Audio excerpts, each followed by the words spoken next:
From LinkedIn News, I'm Leah Smart, host of Everyday Better, an award-winning podcast dedicated to personal development. Join me every week for captivating stories and research to find more fulfillment in your work and personal life. Listen to Everyday Better on the LinkedIn Podcast Network, Apple Podcasts, or wherever you get your podcasts.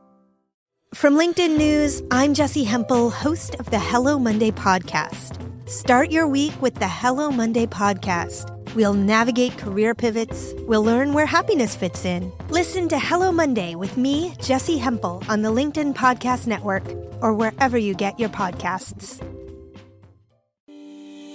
Hey everyone, and welcome to our throwback episode. In our throwback episodes, we are reintroducing you to some of our most popular episodes. This is great for new listeners who want to learn more about the work we've done in the past, and it's a great refresher if you've been a listener for a long time. Enjoy. Chris, thanks for joining us today. Oh, happy to be here. Thanks for having me on the show.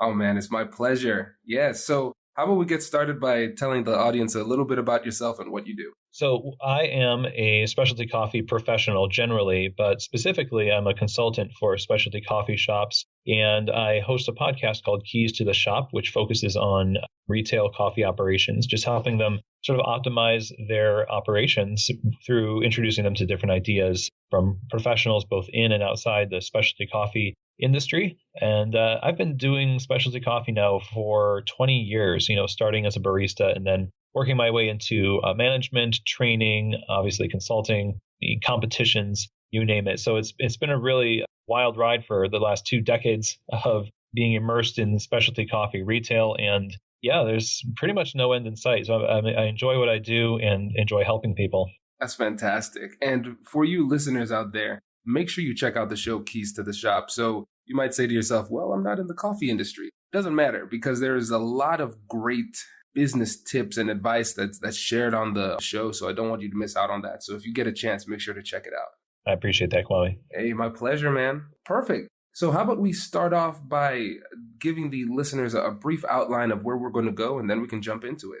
So where I think is most helpful to go, especially in today's kind of work environment, there's always room to learn about change. And so change management, leading change in your team or your company is always a relevant topic. So I want to talk about kind of 3 things that will really help you navigate it well without alienating people and get the best result possible. Because a lot of times we in management and leadership want to make our mark on a business or on a team, and we've just read a book on it or something, and we go in hot and we get cold back, and we don't want that. And so what we're going to talk about is 3 things. And those 3 things are gaining understanding of the issues before all of this, highlighting the payoff for the culture, and then number 3, we're going to have a plan going forward for how to communicate. And there's a step before all of those things that I think is really important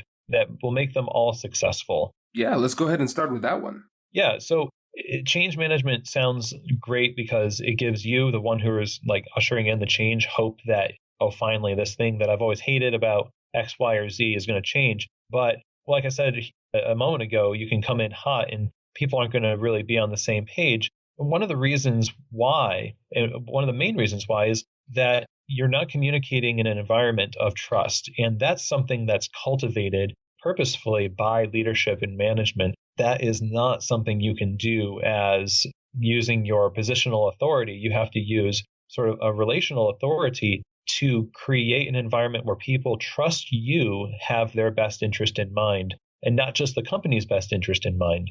Because the culture that is within a company is not exactly the same as the company. There's a great book by author named Stan Slapp. Always like that last name. And his book is called Under the Hood. And its basic premise is that the culture, it looks out for itself. And your job as a leader or manager in charge of this group of people is to learn about that culture and win them over. And that's really, really key to ushering in positive change. I love that point. And I think you're right. A lot of people jump straight to persuasion, trying to change people's minds without setting that foundation of trust beforehand. And one of the things that is frustrating for people who are eager to make change is that trust takes time. It takes a lot of time, and it takes repeated investments in the relationship in order to create trust. And so I think when it comes to thinking strategically about our persuasive processes, we need to think long-term and think about how we want to implement our strategy down the road and have the necessary patience that comes with creating that relationship with the foundation of trust. Exactly. Yeah. And your good ideas alone are not going to woo people. You as a human being connecting with other human beings is going to be the primary way that people are going to give you the time of day when it comes to changing their world, that's basically what you're doing. For me in the coffee world, when you, as a consultant, if you go into a store, if I see something that needs change, you can't just go in there and steamroll what everybody is used to because you've got muscle memory behind the bar. Everyone's used to where things are. And if you just start moving things around and you don't respect the culture, then you're going to lose trust with those people. You're not going to come in as somebody who's serving their needs. That's going to erode trust. And it just is not good for anybody. So for most owners, they believe that they have the trust of their employees. But in a lot of cases, what I see is owners of businesses become siloed in the office while the frontline staff kind of hack it out the front lines. And those worlds collide in ways that are, you can't really put them together. You can't really identify it as well because it's not tangible, but you can feel the tension. And as much as you can integrate yourself into their world and gain that trust again, it's going to be great. And it'll make these next steps really that much more successful. Fantastic. Yeah, I think that gives us a good foundation for step one, which is gaining understanding of the issues. Can you tell us a bit more about that? Yeah, so gaining understanding of the issues, in not just identifying that there are issues, but it's trying to sort of implement that, the 5 whys of why is this way? And then when the answer comes back, you ask why again, and you get further and further down to determine what the root cause is, sort of a root cause analysis of the problem, because maybe there is an issue that you see on the surface, but it's really rooted in an employee's inability to follow directions, for example. And so you might think everyone's to blame for where a particular item makes its way on the bar, or that a report wasn't put in the proper bin.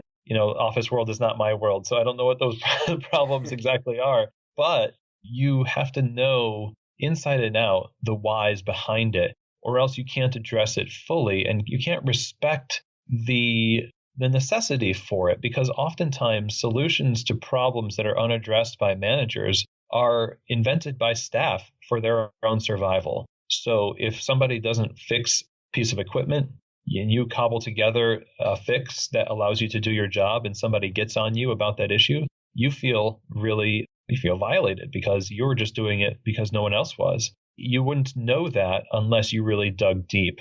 For me, I think it's really key because I can tend to be the guy that goes in and says, all of this needs to change. I have a list. I have a clipboard. In fact, I went into one shop that I was hired to sort of help systematize, and I had a clipboard with me, which I like clipboards, and I think they're great for providing resistance for paper, and that's all I thought. So I did, my thing, and come to find out that I was seen as, this overlording, be gone with you type of figure. Like, they were not really happy with that because I wasn't really coming in there as on their side. It was like I was dissecting them instead of assisting them. So gaining understanding of the issue has less to do with sort of poking and prodding as it does coming alongside and asking questions to discover with empathy what is going on with this issue, not in an accusatory way, not in a gotcha sort of way, but in a way that seeks to benefit the individuals, that they can really see in the cadence of your voice and in the way that your eyes are. If it's not genuine, people are going to tell, especially if you're in authority. People just zoom in on you way more than you realize. So this has got to come from the heart to gain understanding. So what we do is, once we gain understanding of the issue, and it still needs to change, if it's truly something that needs to change, you've got to get feedback from the people in the process. So all of that is critical. Now, that's a mouthful, but it probably makes a lot of sense to your audience, and anybody who's in charge of people will kind of understand that. It's nod knowingly, but when it comes to actually doing it, sometimes we can flounder. The next step within this gaining understanding thing is you have to receive feedback from the employees and include them in the process. So it's not just about gathering information that you can use to make a decision. It's about gathering ideas as well. So people who work the front lines of a coffee bar might have identified a kink in the workflow where you could make a drink faster if we just fill in the blank. What is the process from making this workflow a lot more efficient and making customers happier, making you happier? They've thought of it. You have to check your pride in this situation, because sometimes we want to be the idea generators so that we can go back to our boss and say, hey, my idea is stamped on this company. So again, include people in the process is really critical, because that endears them to you, and it actually is going to be them who are the enforcers of the change when you're not there. You want them to not only trust you, but fully adopt and buy into whatever it is that is going to take the place of what they already know. Right. Oh, this is brilliant. I really like this. And there are a few questions that have come up for me, especially when it comes to the information gathering stage in the gaining understanding step of this process. What it seems like is that coming into this, it's easy for us as the self-proclaimed experts to feel as though we know what the right answer is. And along with that mentality comes with a set of assumptions about what's happening here. And the issue with assumptions is that it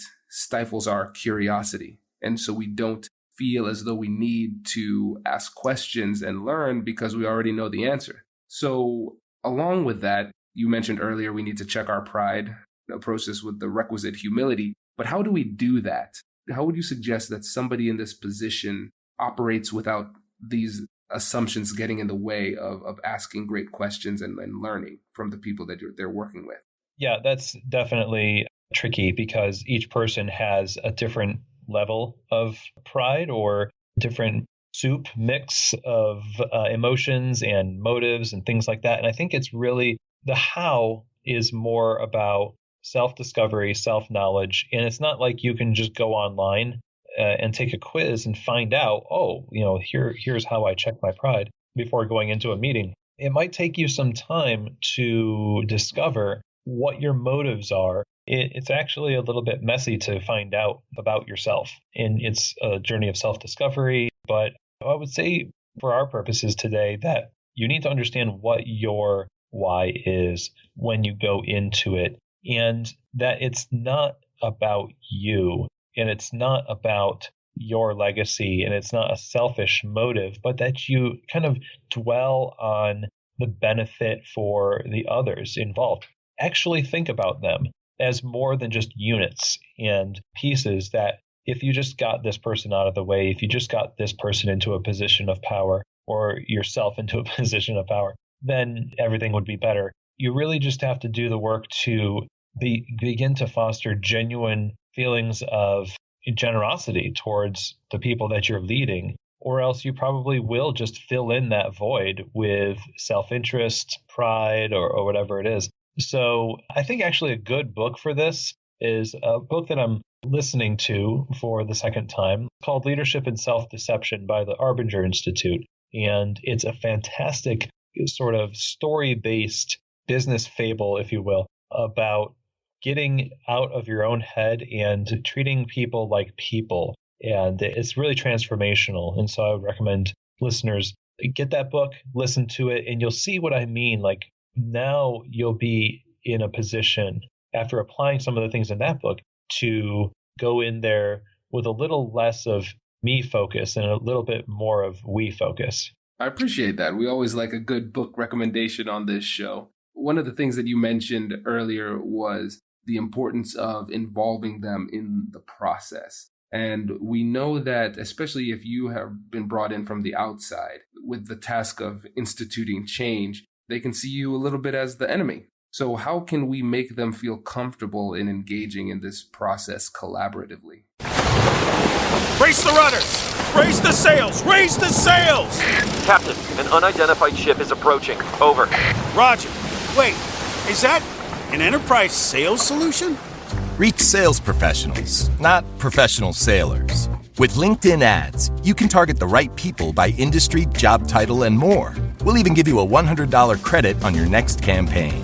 Get started today at linkedin.com/marketer. Terms and conditions apply. Well, I'd say asking questions again would be a good one, because most of the time when you come into a situation that requires change, you are coming into a situation that has a communication issue. And you are going to immediately, by asking questions and seeking to really understand where people are coming from, you're going to win them over just a little bit in that moment, because you're providing them something that maybe their boss, or in my position coming in as a consultant, maybe they're reporting directly to a supervisor, but you as the manager of those supervisors have the task of listening to their qualms about a new software or a new process of managing leads, whatever it might be. When you listen to people, you give them your ear and you let them know that their opinion is important. So you hear all the time, people just want to be heard and understood. Even if you don't take their idea and apply it necessarily, they're still going to feel a little bit more comfortable with you, because at least you've gone that far. And so there are some practical things. I mean, if you're the type of person like I am that has a really pronounced brow, for example, you will be told that you're intimidating or that you always look angry. This is a problem for a lot of really serious, detail-focused people. They're serious at times, too much, and you need to soften up the way that you communicate and the way that you come off to people. Your presence has to be purposeful, and you have to calculate what you're doing. You can't just waltz in there and necessarily, quote unquote, be yourself. You've got to be what they need. That's going to be somebody who comes with a hard-hitting solution to a problem. And you could also have a soft approach. I think this might be referred to as the velvet hammer approach in terms of management. But that would be what I'd say to that. It's kind of a non-answer because it's such a huge topic. Right. No, it makes a lot of sense. And a couple things that I want to focus in on there when it comes to collaborating with them in this and asking questions and learning. One of the things that I like to keep in mind is the idea that everybody is an expert in something. And when I think about it that way, there's certain things that these people know because of their life experience and on a deeper level than I will ever get to. And in order for me to be at my best, I need to learn from this expert.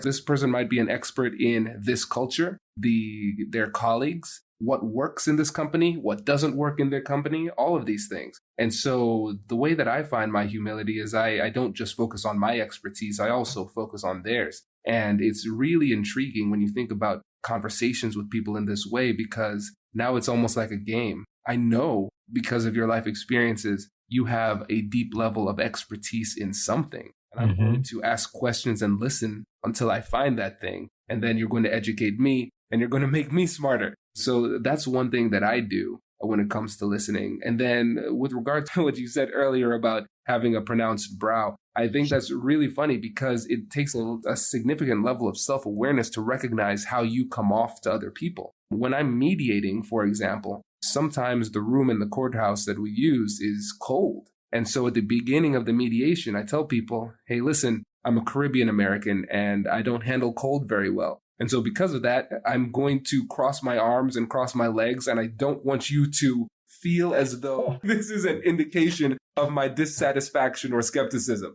I am just cold. Okay. So then when they see that body language, it's not scary to them because I've prepared them. I've set that expectation. And so now they don't read too much into it. That's great. And ironically, it warms them up to you. Exactly. One thing that I was thinking was another tactic that you could use is to just think of the big picture and the outcome instead of the minutia as the goal for yourself. If you're going into the situation just concerned with all of the I's being dotted and the T's being crossed and all of the details that go into big picture change, you're going to really steamroll people. But the means are less important than the end. And if you're just concerned about getting a great result in the end, you're not going to be fighting for little bit turf battles in terms of, like, whose idea was it? And this is about my pride or whatever it is. These are petty things when you're really focused on the big picture outcome, because that's really what's going to reflect good on you is what you achieve in the end. How you achieve it is important for sure, but you can't really get a great result by lording it over people and being concerned about only yourself. No, I think that's a really great point. And then one other thing I'd like to add at the end before we move into step 2 is that part of the gaining of understanding needs to include getting a general understanding of the biases at play within the conversation. And usually when we hear the word bias, we think of racial or gender or cultural bias. But in this case, we also need to consider bias in terms of the way that they see you. So a bias is a preference to something or a negative attitude towards something, right? That isn't necessarily based in fact. And so for them looking at you, there's a bias because they see you as this change agent, and it makes it more likely for them to see you as somebody who might be a little bit self-righteous. Oh, you think you're better than me, those type of things. And so what ends up happening is that words that you say are going to be filtered through that lens. And if there's something that is ambiguous that you say, they are more likely to perceive it negatively because of their bias. And then similarly for us, if we are the change agents, we're the people who want to institute some kind of change within the culture or the business operations, we're going to be biased towards change. And I tell my clients this all the time when it comes to business negotiations. When the deal is done and we're just reviewing the contract, I tell them that there is a bias that I have to mark up the contract because I want to let the client know that I'm working. It's like, hey, there's no subject verb agreement here. You know what? They really shouldn't have used this word here, but it doesn't have any legal significance. I just want to show them that I'm working, and that's my bias. And so here, maybe there are certain things that work fine, but we're going to be biased towards changing it because we want to feel significant. And so recognizing both of the biases that are in play in people on the other side and in ourselves, that's going to help us to be a lot more persuasive as well. Yeah, that's a great point. It's like everyone who's been a teenager at 16 or 17 wants to change the world, but they hardly even understand the world yet. They just want to change everything. Yes. Yep. Well, perfect. Well, let's move on to step 2. So yeah, step 2 is to highlight the payoff for the culture, and in particular, the group of people that you know are going to be carrying the program or the process or whatever it is that you're putting in place. What's in it for them? Is it a better working environment? Do you have the numbers to show how it's going to be better? Do you know enough about the nuances of their workday to be able to identify actually what's going to be the payoff? So if you've done the work of understanding the issue and previous to that, you've created an environment of trust, chances are you do know and you can lay out one after the other. Well, here's what you guys do all day, and here's how this is going to positively impact what you do. You know, Diane, I know that you complain about this thing here that you always have to deal with every day. Well, it's going to change in this way. And I know that's something that you've vocalized before. It's something that this will actually address. This change will address that thing. So by making it specific and by making it relevant to the culture, then you are speaking their language. And the language that they speak is not the language of the training manual or whatever onboarding materials they were given or emailed. Those are highly manicured, robotic. As much as we try to dress it up with hip language and whatnot, it's like, you know, your mom trying to make a joke with you and your friends. It just, sometimes it just falls flat. And we're not going to bridge that gap so easily. We should just focus on understanding where they're coming from and highlight that payoff for the culture. Say, what's in it for me is the question that most people have. It's something they tell you when you're learning how to speak in front of groups, that you have to address the issue of what's in it for them and tell them what's in it for them, because that's what they're asking themselves, either explicitly or subconsciously. And so this step 2, I think, is it's important that you differentiate culture from company, because they're looking out for their own interest. And if they see that you're not looking out for their own interest, then that's going to really kind of drive a wedge between you and them. And the change is probably not going to take the way that you want it to. I love this point. And I think this is a brilliant point, because it's more than just highlighting what's in it for them, but it also requires a lot of listening so you can phrase the benefit to them in a way that they would acknowledge and respect. And so, for instance, in law, what we always say is the phrase that pays. So oftentimes with case history, there is a specific set of wording that's used in different cases to emphasize a specific point. And so when you're writing your briefs or your memos or your motions, what you often do is you just parrot the word that has been said before or the phrase that has been said before, and just don't use synonyms, don't try to use different wording or anything like that. You just say the same thing over and over and over again because the judge, the court, the other opposing counsel, they'll recognize and respect that. And a really simple example of it where it comes to persuasion is sometimes when my son, Kai, is bored and he wants me to play with him, he could say, "Hey, Daddy, do you want to play Transformers?" or something like that. That's not as persuasive. But if he looks sad and says, "Nobody will play with me," I just sprint over to him and say, "I'm coming, Kai." Because for the listeners who know me, my book is titled "Nobody Will Play With Me." And it's a story of when nobody would play with me on the playground and how that affected the way I interacted with people for years down the line. So when he uses that exact same phrase in the way that I would and have, it has a significantly more powerful impact with regard to persuasion. So if we listen and hear the commonalities between the people who are working there and the words that they use repeatedly, and then we mimic that in the way that we propose our solutions, then they'll really register. It'll resonate with them when it comes to accepting the solution that you provide.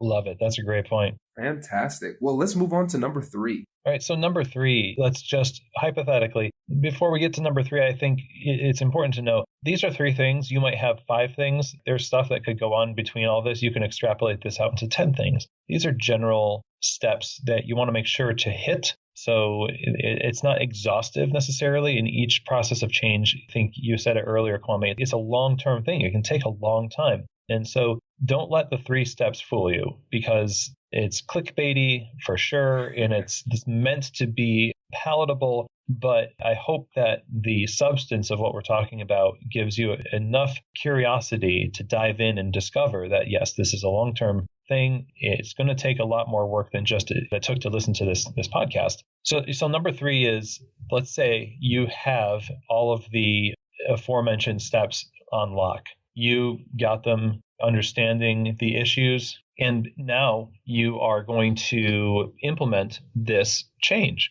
It's important to have a game plan for the implementation of the change, and not just to switch everything out overnight in a noble, self-sacrificing overnight effort on your part just to make everybody, pissed off at you the next day. This happens often in coffee shops where a manager has an idea to, switch the jars out that people keep tea in. It just happens overnight and there's new jars the next morning. Problem is that the spoons aren't long enough to actually reach down into the new jars. And nobody really thought of that. Then you're going to have the opportunity to implement this change, which is really exciting, but you still have to take your time and do it well. And that's where step 3 comes in. And that's having a game plan for when it's going to happen. All, what, when, how, who, all of the details. Communicate what the details are to the staff and give them a schedule and prepare them to receive this, because you're going to have to dismantle some things in this process in order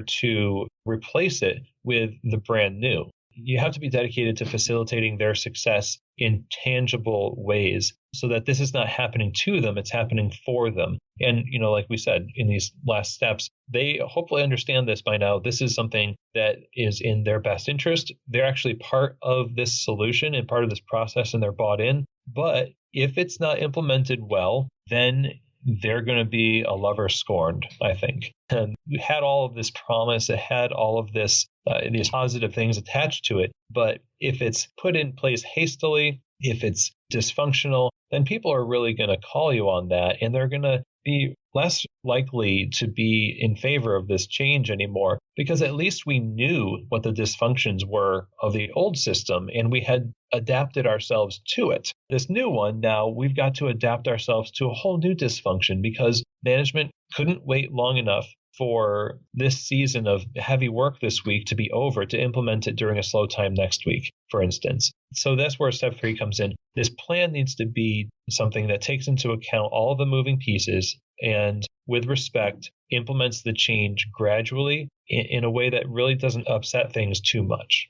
Right. And one thing that we always say on the podcast is the gap between expectations and reality is the amount of disappointment, frustration, and hurt that people are going to feel. And it's the violation of expectations that leads to the breakdown of relationships. And so what you're doing here is you're clearly setting those expectations so people will know what to expect so they're not surprised. That's the goal. We want to avoid bad surprises. So when I'm working with people, I always say, there will only be good surprises, no bad surprises, because I want you to know what's happening. And the point about gradual changes is really important because we want quick wins and we want it all at one time. But the problem is that when it comes to these situations where we're trying to change the hearts and minds and behavior of people, the more change that happens in a shorter period of time, the more perceived risk is going to be there. And so we want to ease people in to these new systems and processes so that they can adapt and then move forward in a way that's beneficial to the company. Yeah, agreed. And that's just respect. It's respect for the people. It's respect for their work. And when it's not done that way, then people feel disrespected and it's hard for them to get over that. And collectively, again, people look out for themselves. That clique of people, that culture, you're not a part of it. Honestly, this is another part of Stan Slapp's book that I like is like you, no matter how much you try, if you're a leader, if you're a manager of people, you're just not one of them. And I would never recommend somebody try to just, do like a friendship model of management necessarily, because there is always going to be that sign posted on your forehead that says, I can fire you. And that's huge. That's the difference between you and them. It's not that you're better. It's just positionally, they consider you other. And because of that, you really do need to do a lot of work when you're seeking to reach into something that's sacred to them, their space, their routines, their habits. Coffee is a huge one. Coffee menus change all the time, and we do it with a lot of trepidation sometimes too much trepidation. Some people don't raise their prices often enough to change with the market. But there are times when things just disappear off the menu that have been long-standing items, and they're not just missed. People get genuinely upset because that was their world. It might not just be an employee. In Coffee Bar's case, it's a customer, but they've come to rely on a particular set of expectations, like you said.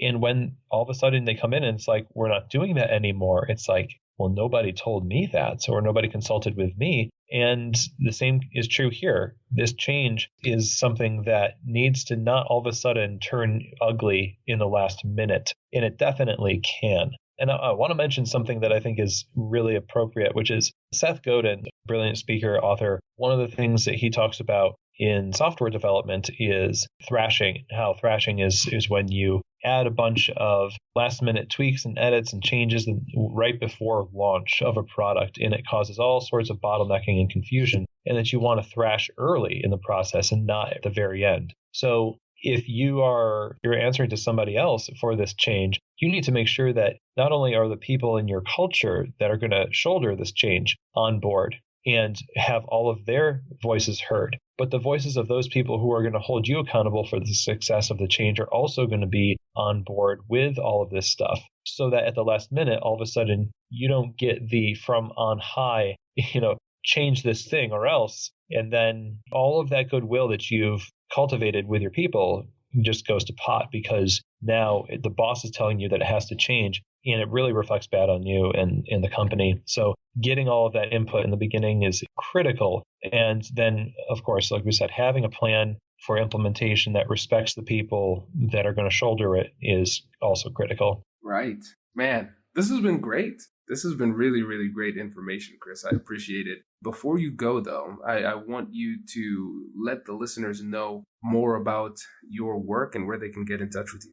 Great. Thanks. Yeah, this has been really fantastic. And I really enjoy talking about this. People can find out more about me just going to keystotheshop.com. and there is pages for all of my episodes for the podcast. There's also a consulting page where you can learn about what I offer to coffee shops, and it doesn't necessarily need to be coffee shops. People in charge of teams, and especially in retail, is one of my fortes. And so, yeah, keystotheshop.com. If you want to follow me on Instagram too, it's the same thing, at Keys to the Shop. And you can also reach out to me via email, just Chris, CHRIS, at keystotheshop.com. Perfect. Thank you again, Chris. We really appreciate it. Well, thank you, Kwame. It's really an honor to be on your show. Congratulations! You've just joined an elite club. By listening to a full episode, you're now officially on the Negotiate Anything team. So welcome aboard. What most team members do is they subscribe to the podcast because that allows them to automatically get the latest episodes of the show. The best things in life lie on the other side of difficult conversations. Keep learning, keep practicing, and keep getting better. Your relationships will improve, your career will soar, and you'll have the confidence you need to get the most out of these crucial conversations. Again, thank you for joining the team. We're excited to have you, and I will see you in the next episode. I'll catch you later.